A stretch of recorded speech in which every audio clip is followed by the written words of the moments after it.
Баршаңызға сәлем. Бүгін сіздерге құрманың адам ағзасына қандай пайдалары бар екенін айтатын боламын. Медицинада құрманы бір күнде ең көп дегенде 5-өн жеуге кеңес береді. Құрамында калий мөлшері өте көп. Ол жүректің қалыпты жұмыс істеуіне пайдалы. Бұл өз кезегінде жүрек аурулары мен талмасының алдын алады. Нәтижесінде алмаға қарағанда құрамында витаминнің көптігі дәлелденген.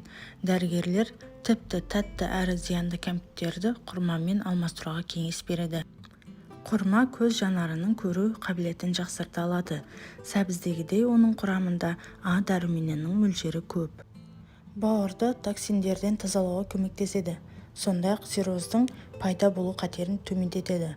Бауыр фиброзы белгілерін жеңілдетеді. Аш қарынға желінісі ішектегі бауырдағы құрттарды өлтіреді. Егер өзіңізді сергек әрі қуатты сезінгіңіз келсе, құрма жеп тұрыңыз. Бар болған 3 құрма жесеңіз, бір күнге жетерлік энергия аласыз. Құрма бұл асқазан функциясы бұзылған кезде ас қорытуға таптырмас өнім. Оның асқазан ішек жолының аурулары, тіпті асқазан жарасының профилактикасы үшін де пайдаланады. Шаш сынғыш болса, тері құрғаса, әжім ерте пайда болса, құрма жеу қажет. Оны косметикалық маскалар құрамына қосуға да болады. Себебі құрмада йодтың мөлшері өте көп. Құрманы сүтке араластырып, қалампыр қосып ішсе, өкпенің қабынуы сияқты тыныс жолдарына шипа болады. Құрманың құрамында танин көп болғандықтан дене жарақаттарын тез жазады. Адамды арықтатады. Егер күрішпен бірге пісірсе, семіртеді. Құрамында А, Е, Б дәрумендеріне бай. Алмадағы темірдің 2 есесі құрмада табылады. Сол себепті қан аз болған кісіге көп жеуіне кеңес беріледі.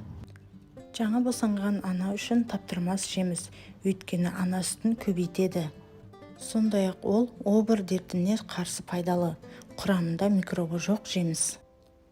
Құрма сүйектерін үгітіп кофе ішетін болса, жүйке жүйесін тыныштандырып демалдырады. Сонымен қоса құрманы жатардан бұрын жесе, сал ауруына қарсы өте пайдалы. Жүктілік кезінде көптеген әйелдің біраз уақыт жүрегі айнып, және де физиологиялық өзгерісті жүреді. Нәтижесінде ағзаға калий жетіспеушілігі басталады.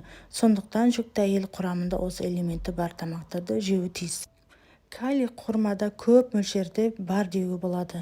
Ол болашақ ананың ағзасында судың тепе-теңдігін сақтауға көмектеседі. Калий ағзаға миға қажетті оттегін алуға көмектеседі, және де ойың сергектігін қамтамасыз етеді. Мұнымен қоса ағзаға қажетті суды және де бүйректегі қалдықтар мен зәрдің шығуын реттейді. Құрма қан азықтың алдын алады, және де баланың дұрыс жетілуіне көмектеседі.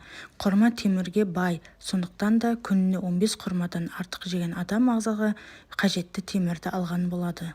Құрманы әсіресе экологиясы нашар аудандарда тұратын адамдарға жеуге кеңес беріледі.